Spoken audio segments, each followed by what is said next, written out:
Police at your door. Bailiffs demanding entry. A legal threat lands without warning. In that moment, who's actually on your side? This is Willoughby Genius Mark II, a legal protection platform that acts like your own personal legal team. Built on over 750,000 verified legal entries, spanning 50+ countries, it delivers immediate, actionable guidance when it matters most. No appointments, no gatekeepers, no £300 an hour delays. Just clear, lawful direction in real time. It doesn't replace the law. It gives you direct access to it. Powered by advanced AI, Willoughby Genius Mark II verifies, prompts, and protects. Calmly, precisely, and without bias. It never forgets a statute. It never panics. And it's always available. Legal technology is moving fast. Those who understand it early will have choices. Those who don't will be managed by it. Willoughby Genius Mark II goes further than any barrister. It educates too. Know your rights. Act decisively. Take back control. Click on the link below and use LSB Pro for £5 off your first month's premium. Hello and welcome to the channel and welcome to another LSB Film podcast with me, your host Chris. I hope everyone's well. Don't worry, this is just for the intro and this is just a little clue as to who we've got on the show today. And yes, you may have guessed it. Today's guest is Mark Steele. And in this conversation, we get into his long-running claims about 5G, electromagnetic systems, and what he believes is really sitting behind parts of the London's roadside infrastructure. Mark lays out his view that these devices are far more than just simple traffic or emission cameras. And he explains why he says that the technology involves radar, laser components, tracking capability, and serious unanswered safety questions. We also talk about the evidence that he says that he has gathered, the tribunal case involving Transport for London, and why he believes that the key technical details have been ignored or misrepresented. Now, whether you agree with him or not, this is a conversation full of bold claims, technical breakdowns, and major questions about what the public is really being told. So, let's get into this. Are you concerned about all this corruption being rebranded as conspiracy theory? Well, don't you worry. Sit back and relax and join in the conversation with today's guest. Welcome to another LSB Film Productions podcast with your host, Chris Brooks. So yes, a man who needs no introduction and a man who is likely to have the trolls going like this as we speak. Welcome to the show. Hi, Chris. How's it going? Good to be. Yeah. Good to be here. And as you can see, I'm in pretty chipper mood. Good. That's always a good start. So, what's been going on then?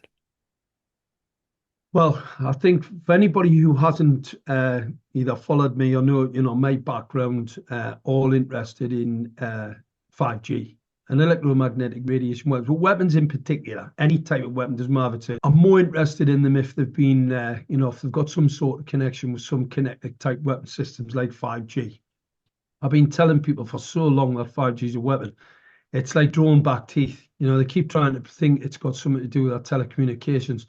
All those masts going up, the smaller box is a phased array weapon system patented in 2006. They're sitting on ceramic heads. If I see ceramics, always concerned. Consequently, it's a problem. So what we're here to talk about is a number of court cases. After I'd watched I was watching the Blade Runners on the mainstream, and I'd seen some in the Daily Mail, and I thought, hang on, that doesn't look like an ENPR camera. It's far too big, too chunky. You've got a stereoscopic vision engine, which isn't required for ENP. If all it is ENP, a mono, because you just need a 2D image. So why do you want a 3D image? And the reason why, if you look at an ENPR camera on the back of a cop car, it's got a stereoscopic vision system because it's a speed detector, all right? It evaluates the speed of a car coming up behind it. That's why you've got a 2. So I'm looking at these images, and we're being told by Transport for London and Mayor Khan, this has got something to do with low emission zones and being able to identify a vehicle. So to me, total overkill. So I contacted one of the main Blade Runner guys at Matt Houston. I made communications with him, and off we went to London to one of their demos. During the demo, Matt knows a lot of the Blade Runners. The guy's actually physically chopping these things down.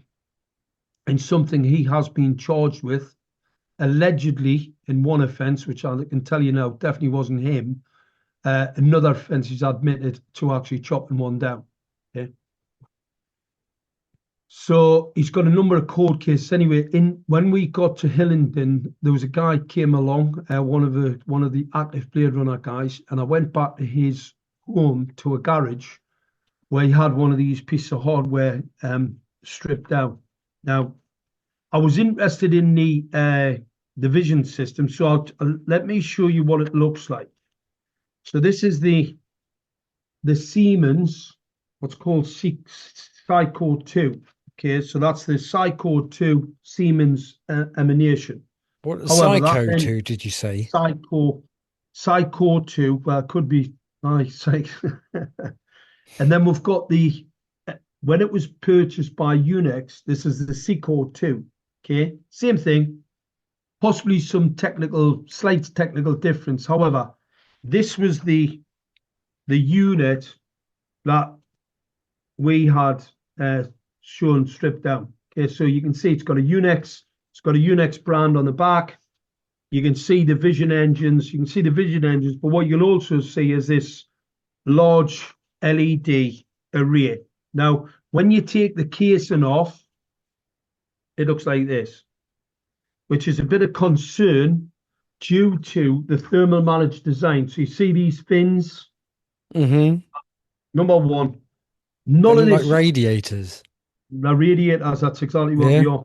They dissipate heat, thermal temperature. Okay, so whoever designed it knows it's going to get hot. Also, you've got a 3D, you've got stereoscopic vision engine for speed detection, etc., and 3D world mapping. Okay, you've also got these 24 diode array. Now, once we got inside the unit, we discovered this. So this is the array. You've got this 24 array. What's concerning, you've got this large cable bank, power cable going to these arrays. So that tells me they're not LEDs. Tells me visually that little black unit there is what's called a Fabry-Perot structure. It's to create lasing effect. Okay, so this is actually a laser. It's a laser head. Now, very concerning the amount of power potential it has. And also, if you look at this D3 here, so we've taken the Fabry-Perot structure off, and you will see nice close-up of it. So that's it there. Okay. Now that is called an Osram Black. Okay, so I identified it. This is the unit here. Okay, so we showed at the tribunal, because Transport for London are adamant this is just an ANPR camera, and that these are to illuminate the local area, which you can see by these pinholes, these significant number of pinholes. They're a thermal management design, because these diodes are going to run hot. Okay, that's what those pinholes are called, vias.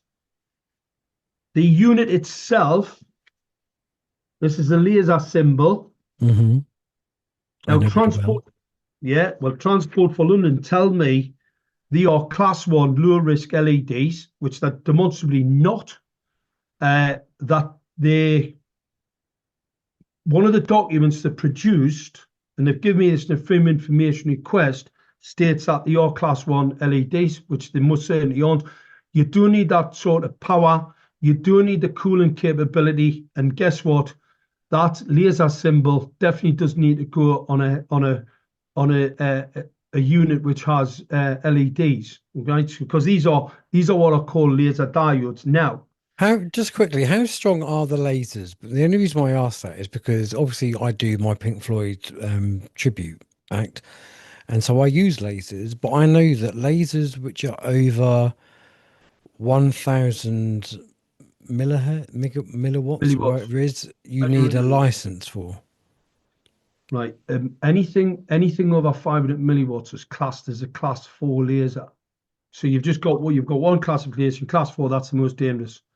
A class 2 laser operates at 1 milliwatt, nothing just at 1 milliwatt. If you go over that, then you start to get into 2A, 3, but you get to the end, which is 4. 4 is the most dangerous, yeah? And it has to produce a beam of 500, anything over 500 milliwatts, right? You've got to remember your ICNIRP guidance for me to expose you to radiation's 1 milliwatt, so it's 500 times over that, yeah? Because, you know, when you talk about milliwatts, people go, oh, that doesn't sound like a lot. It's a lot, right? So it's a class 4 laser. So this is the, so it has this laser symbol.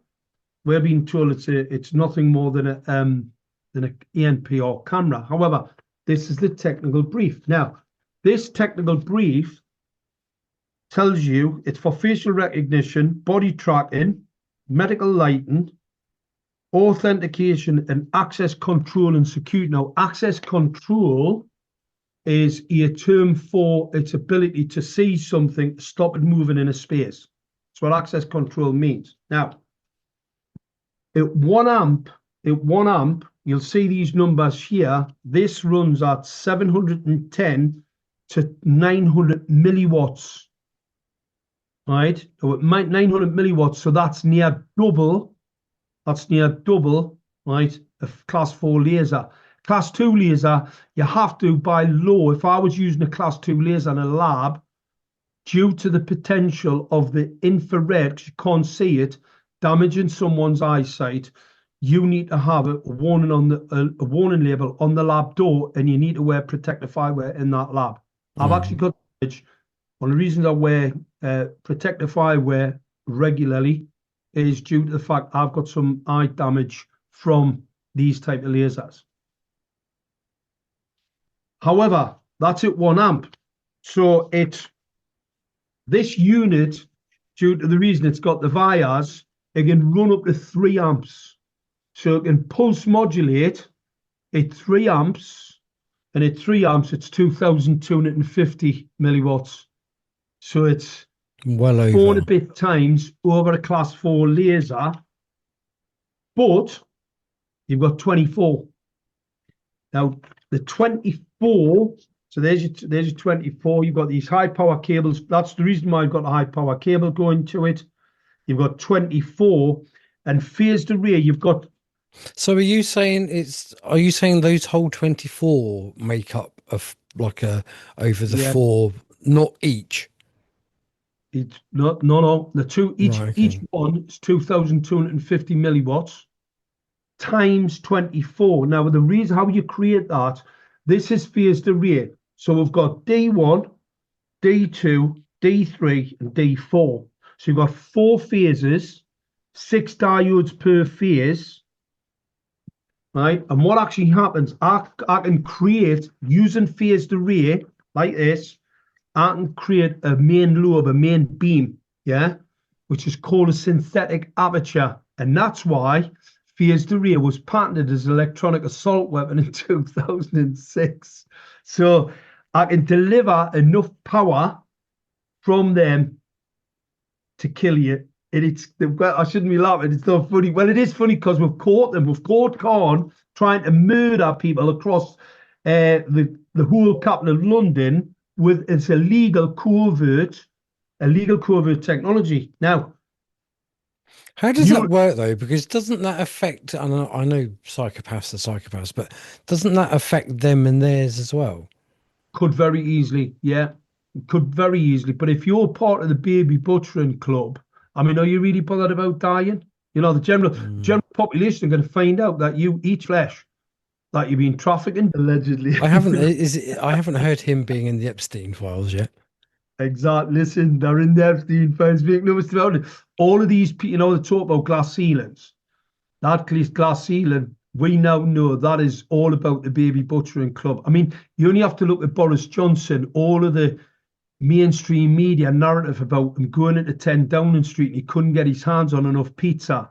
I told him that in this pizza plan, right? They're all talking about it. You can go and look. It's like Joe Biden with his ice cream, and Obama. Oh, Joe loves a bit of ice cream and that. I love the hot dog. Oh, he does love the hot dog, all right. Off his alleged, his alleged partner. You know what I mean? It's a joke, but definitely in the Epstein files. So we've basically caught them. And now one of the problems that I had, see, this C-Code 2 document, right? Because what I said, this is what's called fusion technology, and fusion is three things. You need a stereoscopic 3D map of the world, which is your vision engines. Mm-hmm. You need laser detection ranging, because you're going to go down to mesoscopic scale, right, which is sub-nano, and you also need to have radar, right? So they said there's no radar. This is not connected to anything apart from it takes a 2D picture of your number plate. Now, unfortunately for them, this document states clearly this unit, what they call a ANPR camera, connects to the radar. So we've got the radar, we've got this document, which we didn't have in the trial. We didn't have that in the trial, but we've got it now. But we did have this document in the trial, and this document states clearly from a technical perspective how this, what they call an NPR camera, there's a bump inside, how this NPR camera connects to a radar element using a specific protocol to do that. So they basically deceived me. I've appealed the document because the document came and made absolutely unbelievable, illogical conclusions, saying that fusion was this technology that can track, can analyze, can basically track single objects in the space, and then magically get the traffic lights to change. Yeah. So they're saying the radar doesn't it? Well, how do they know that there's pedestrians there if they can't see them? Because that camera's aimed at these vision engines that aimed at the vehicles. Yeah. Don't the pedestrians press a button? Yes, they do. Yeah. But you see, at the end of the day, the scanning, the radar scanner, it tells you how many. You see, if I'm one person standing at a pedestrian crossing, if I'm a person standing at a pedestrian crossing, and there's only one of me, then obviously it's not going to want to change very quickly. But if I've got a large glut of people standing at pedestrian crossing, 40 or 50, now the only way I can deduce that is by using radar. Mm. And the radar scanner, believe it or not, is called Hemidal. So they'd already had the Hemidal radar document. Hold a second, I'll get it. So I have to ask, what was the judge? What impressions did you get from the judge when this was all being talked about? Well, you know what I Because like. they're either in it or they're not. Assassins, aren't they? They're all quite bonhomie until you get the documents back from them. No, he was quite sensible. Seemed like sensible. I mean, but they did in the tribunal. In the tribunal, it was admitted that the technical guy from Transport for London didn't actually know what he was on about, right? And this is the piece of contention.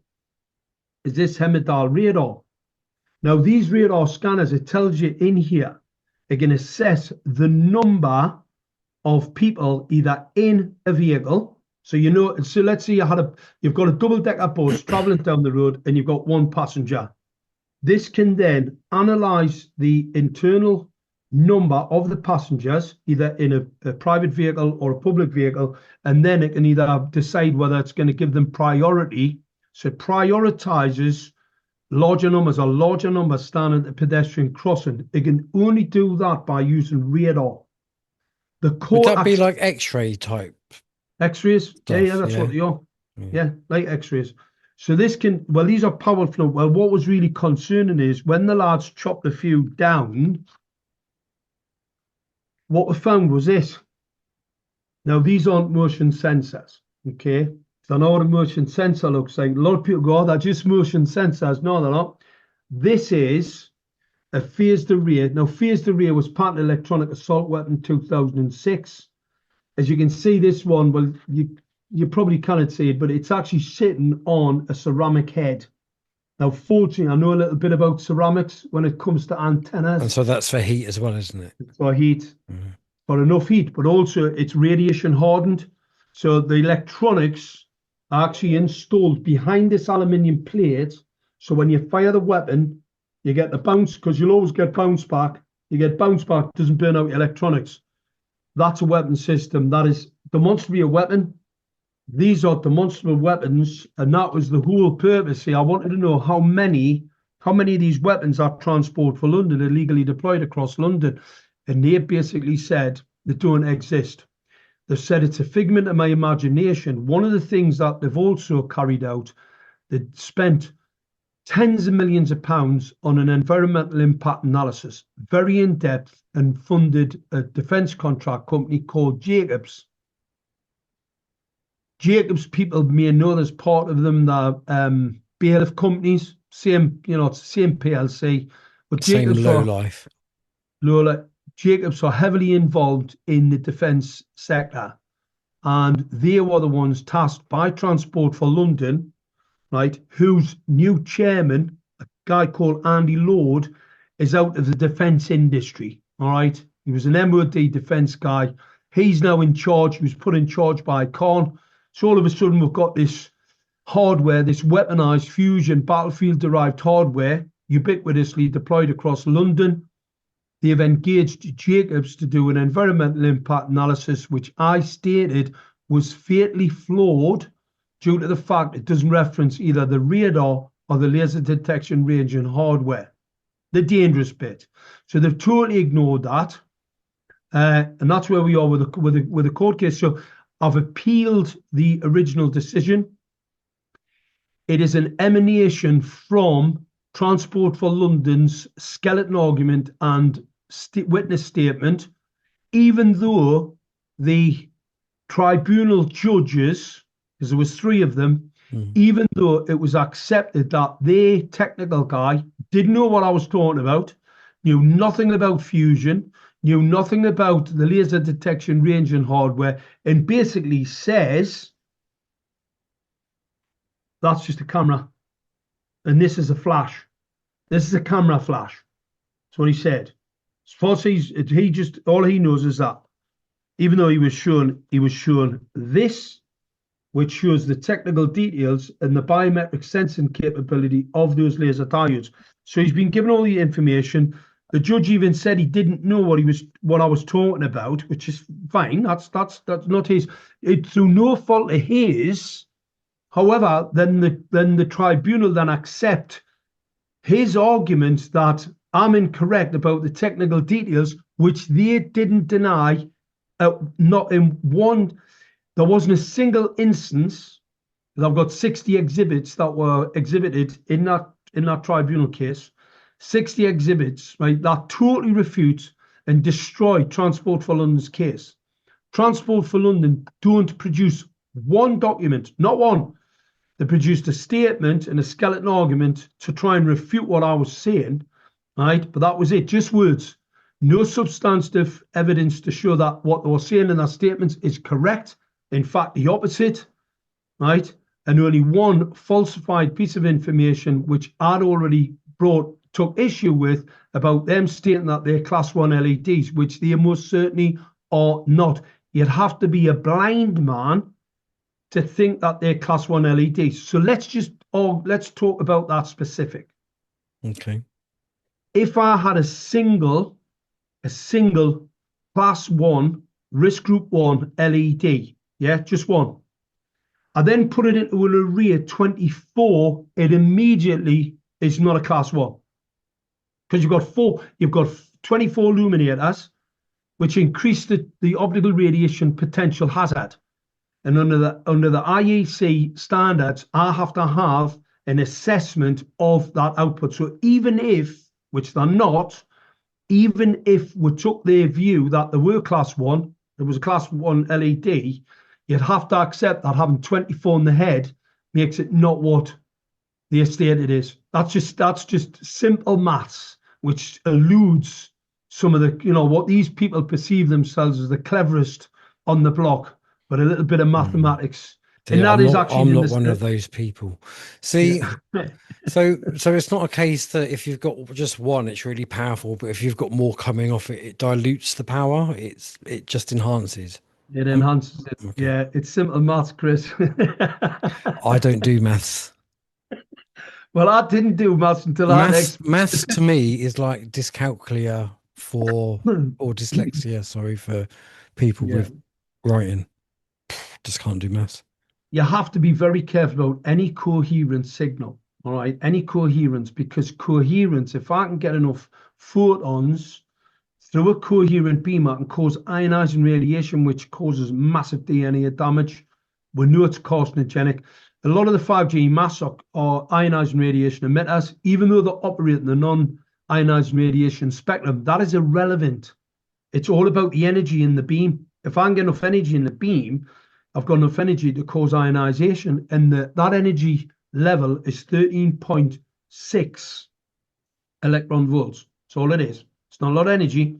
It's not a lot of energy to cause a significant detriment to a person and cause ionization in the body. So this whole deployment, it's called an adaptive network, transport adaptive network. And the adaptive network project was called SATAN. SATAN is an acronym for a silent assassination through adaptive network. Because you realize that's the second Satan acronym then, because you've also got the sky spraying one, which is stratospheric aerosol transportation something. It exactly is. No. Well, you see, they like that playing words, but you see, this then puts the karma on us. We've got all this documented. I've got this all documented. I've got it on the Substack. All of this technology, and we sitting back and allowing it to happen is a tacit agreement for them to kill us. Because make no mistake about it, all of that equipment, I mean, they've admitted now that there's 10,500 of those radar guns. I do not believe that number, by the way. I think it's underestimated significantly, because if you look at the amount of junctions across London, I mean, there's tens of thousands. And if you go to any of these pieces of these sites, you'll find, 3, 4, 5, 6, 8, 10, 12, you've got one aiming at you, you've got one aiming behind you, you've got one aiming at the car that way, one aiming at the car this way. You can have 6, 10. So if you've got tens of thousands of sites, I'm going to suggest there's a significantly larger number. And it's not then complicated. You see, once we know the outputs, we can then find out how much energy that they're using, and they take energy from the grid and put it into air, which causes temperature increase in the far field. So, if you're getting warm in London, hanging around the pedestrian crossings, you're being microwaved. You're being microwaved using a frequency that causes temperature increase from the inside out. You're being cooked alive from the inside out. Now, who's at risk more, would you say? People in cars or people on foot? If you're an electric car, risk's massive, because obviously you've got the varying magnetic fields, which we already know are minimum 100 micro Tesla, which will sterilize you and the kids. If you're in a petrol car, diesel vehicle, then you're at significantly less risk. But cyclists and pedestrians, it's catastrophic. Cyclists, motorcyclists. Well, cyclists not so bad. No, it's it's horrendous. And you see, it's been done covertly. And when we've asked them the questions, and the question that was put to Transport for London, obviously it was an AI bot. Now the AI bot does not want anyone to know what this technology is. For instance, there's a lad in London who was asking questions about this, and I sent him this image. Now, obviously, this thing's been removed from the front of that Unix, what they call a camera, but is actually, in fact, a laser detection ranging piece of hardware. I sent that image to him and he ran it through ChatGTP. And ChatGTP came back and said, ChatGPT. Yeah, it's off a projector, a Siemens projector. I mean, absolutely crazy. So the AI operating platform, when I put the Freedom of Information request, it responded to me and deceived me, because it had all the technology about fusion, about these radar, the whole thing. So it deceived me, right? So he asks yourself the question, why? Because this weapon system, this satanic Satan, right? It's operated using AI. So if AI is planning to kill us all, then what it definitely doesn't want to know, or let us know, that that's the weapon it's going to use to do it, because it's quite bizarre. I've asked it some simple questions. What type of technology are you using for fusion? Basically, it said, we only use a camera. I asked it how many radar guns there were. It just went, we only use a camera. And obviously we got into court and they tried to run the same nonsense. And unfortunately, the first tribunal agreed with them and said, it's just a camera. And they said that this Ministry of Defence document didn't apply to technology because it's got nothing to do with all the radiation. I mean, you couldn't make it up. So they said that they'd fully read the all of the exhibits. There were 60. Obviously, if they did read them, they obviously didn't understand them, because I can see quite clearly there what that says is optical radiation safety. They also said that this Ministry of Defence document only applies to the Ministry of Defence. Unfortunately, these four bodies, right? So you've got ICNIRP, you've got the IEC, ACC. These are all international global bodies. Every public authority, everyone, and any manufacturer of this equipment, these regulatory guidelines and standards apply. It's not just the MOD. So they basically,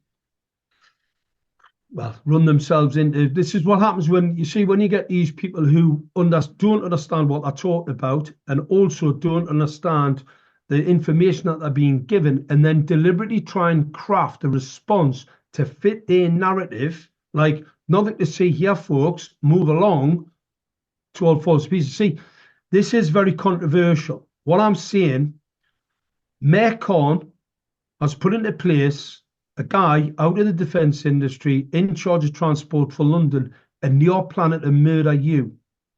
It's all connected with the contamination that was in the shot. The shot was full of lanthanides, which helps for the radar to pick you up and target you, and unfortunately kill you, because that's the plan. See, if you look at the intelligence documents, it tells you how many they're planning to kill. Well, on that note, yeah. Well, I don't really know what to say to that, because I don't know enough to question you. I don't know enough to argue against you. So if it's true, it's incredibly scary. Where do you see this? Where do you see us being in 5 years? I don't think it'll be 5 years. I think their whole switched on in 2019. Your local authorities call a climate emergency because they could see a 2-3 degree centigrade hike in their thermometers. This was all 5G blanket coverage. Birmingham, 130,000 transmitters on the streetlights. Gated was 35, but I got them took out. I got all that stuff took out before it happened. But across the rest of the country, massive increases in power outage from your street furniture, which just basically creates a temperature increase. And they've registered that as a climate emergency. Now, that will cause breathing problems. Electromagnetic radiation causes pneumonia type symptoms. The 900 megahertz, anything from 700 to 900 megahertz, activates a pathogen in the gut called Klebsiella pneumonia. And it will take over and it will give you pneumonia and it will kill you. So, like all fungus uses what's called radiosynthesis to invigorate itself. Yeah. So it's a pathogen if it's internally in the body. And that's one of the reasons why you get cancers, the candida, funguses and things like that, because also immune system suppressor. So when people say that radiation doesn't cause flu-like symptoms, like the BBC, the Baby No, it's Butchering been Club. proven that it does. It's Of even course been it written does. Of in course it does. Well, medical that's why journals. they were really upset. You see, when COVID kicked off, we'd already identified that the symptoms were going to be flu, pneumonia type symptoms. And that's why when they interviewed me, they were going, but Mark, all the world scientists don't agree with me. And I was going, well, name one. Name one. Just name one, because I need a name. Oh, well, we'll tell you. And I'm like, hang on a minute. They're out to lunch. See, because they haven't got the information. They just bully people. It's all like, oh, well, these body of experts said this. Just make it up. Mm. You've got journalists sitting at the end of a tape and then gone, I've got the world's leading scientists say climate change. No, they don't. There are 1,900 have signed a document to say the whole thing's horseshit. And these are top of the range Nobel Prize winner, professors, climatologists, geophysicists, all saying the whole thing is horseshit. But then the BBC will come onto the TV and gaslight the general population and say, there is a total scientific consensus. It is what we say it is. And it is completely a lie. They're pathological liars. They know they're lying because, see, the BBC have a large budget to research things. Mm. And they research these things and they know as a fact that they're deliberately and willfully deceiving you. They're lying to you for a reason because they're part of the baby butchering club, right? And they know the cat's out the bag. It's all coming out, right? That's how they control them. They control all of these people and have done for many, many years through this COVID baby. I mean, they're on about William and what do they call our names? Kate. Ask Kate about the Killer Kitten Club. Ask her about our uncle's Bunga Bunga Club. What used to go on there? What goes on there? What used to go on at Annabelle's in the back room? Where all of these cult type, right? Putin said it. I mean, you've got the leading guy in Russia, right? The president of Russia turned around and go, the West is run by pedivores, Satanists who eat flesh. And we're going to get rid of them all. You've got Marjorie Taylor Greene, the senator, saying the West is run by pedophiles who children. So how many people have to tell you? I mean, apart from looking at the Epstein files, now you've got to remember, so what is this Most for? of which is still redacted. All right, well, what is this for? That is so when you find out who's been taking all that money off you, all your property off you, and taxing you to a standstill over the last few years, when you find out that trigger mechanism, right, to save them from you. They've been planning for this for years. But that doesn't mean to say that our weapons are going to work. I'm going to tell you now, I do not believe our weapons work. And the reason I say that, I've been involved in a number of different projects over the many years, right? And the defense industry are probably the biggest liars to get budgets, yeah? For them to get that budget, it's like this new tank that the British government have made, this Ajax. The guys can't even get in it without being made severely ill, sick. It's probably all the radiation in the cabin, by the way, yeah? Mm. So they can't get in them. They get neurological disorders. They cannot drive them. So it's a total disaster. It was like the SE-80. They developed a firearm called the SE-80. They've had about 30 or 40 different iterations of it because it's that crap. It's that useless. But they've got to carry on. It's like, when the police got caught out covering up, Operation Tala, covering up the injectable, they've got to carry on. They only have one modus, and that is carry on, keep your head down, carry on regardless. Whatever you do, don't let the people find out that we are a bunch of absolute useless articles. That's what they're doing, because then the whole thing falls to bits. Once the people realize they haven't got a clue what they're doing, they're going, well, hang on a minute, well, how are you in charge? How are you lot in charge? So the SE-80 is a great example of what happens when you give a defense or the military the ability to assess a product. Now, these super soldier programs all been tested by the military. And guess what? They will have filled a little form in and told Bill Gates that when he injected everybody, they'd all be fine. Nobody would just drop down. It would all be great until, we needed to control them and do what we need to do. Well, that just didn't happen, did it? So the weapons aren't working. I'm really positive about that. I'm very positive the fact that we've now discovered what the plan is going forward, thanks to the Blade Runners. If it hadn't been for the Blade Runners, and I'll take my hat off to Matt Houston and others, Matt made it available for me to look into this equipment.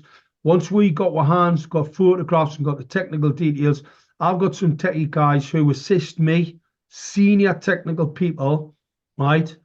I'll send them some stuff. I mean, I know what the weapons look like and smell like, yeah? So, I don't need assistance with that.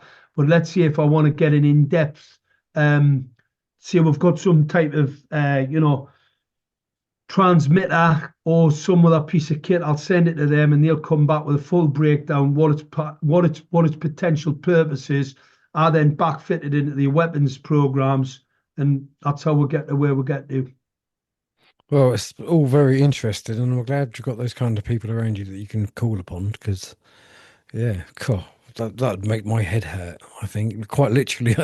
So, listen, thank you so much. I could talk to you for loads more, but unfortunately, I just have got other bits I need to do before picking up the boy.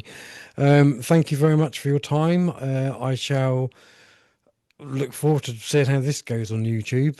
I might have to do a censored YouTube version and then just put everything else somewhere else. But yeah, nice one. I appreciate your time talking to me today.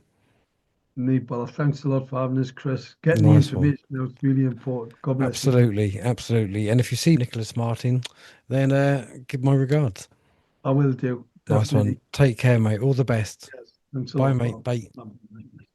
Bye.